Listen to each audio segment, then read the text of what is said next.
ये कहानी है एक गुजरे वक्त की, जब इक्तदार पर काबिज था एक यजीद के पास हर ताकत थी। फौज, अदालत, इदारे सब उसके कब्जे में थे और उसके इर्द गिर्द थे कुछ अजीब मगर बद किरदार। एक 70 साल की बदसूरत औरत जिसने जादू से अपना चेहरा, जिस्म, आवाज सब कुछ बदल लिया और यजीद को अपने शहर में जकड़ लिया। यजीद उसी का होकर रह गया। उस नानी का बाप, नाम शरीफ, लेकिन एक पुराना चालाक चोर जो कौम की दौलत खाकर भी शराफत का लबादा ओढ़ लेता। फिर था बिल्लू रानी, चेहरा मर्द का लेकिन हरकतें, नाच गाना, अदाकारी सब किसी तवाइफ से बढ़कर। फौज के जर्नैल उसी के दीवाने बन चुके थे।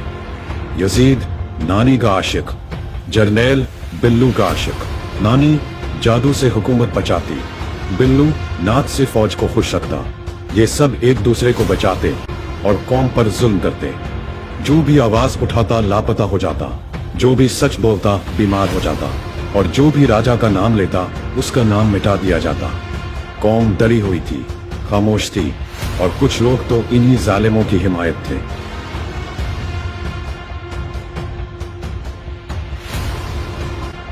फिर आया राजा, ना खानदानी सियासतदान, ना फौजी जर्नैल, बस एक सच्चा उसूलों पर खड़ा शख्स जिसका दिल सिर्फ कौम के लिए धड़कता था। राजा ने यजीद के खिलाफ आवाज उठाई, सच बोला, शऊर दिया और खुद मैदान में उतर आया।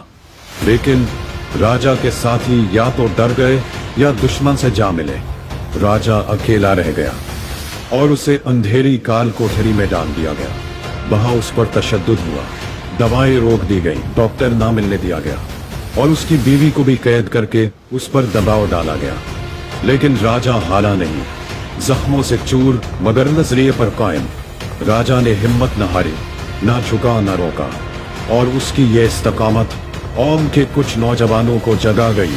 कुछ सरफिरे लड़के लड़कियां जिन्हें ना डर था ना लालच, उठ खड़े हुए। राजा के सच ने उनके अंदर आग जला दी और वो राजा के लिए जालिम फौज से टकरा गए। अब वक्त आ गया है फैसला कुन जंग का। एक तरफ है राजा और वो बाशऊर नौजवान जिनके हाथों में सिर्फ सच है। दूसरी तरफ है यजीद, नानी, बिल्लू रानी, शरीफ और वो पूरी फौज जो सिर्फ हुक्म पर जुल्म करती है। अब फैसला आपका है। तू अब बताए, कमेंट में अपनी राय दे। क्या कौम राजा के साथ खड़ी होगी या फिर यजीद और उसकी नापाक फौज फिर से गुलामी का दौर ले आएंगे? कौम को अब चुप नहीं रहना, अब सिर्फ एक फैसला बाकी है।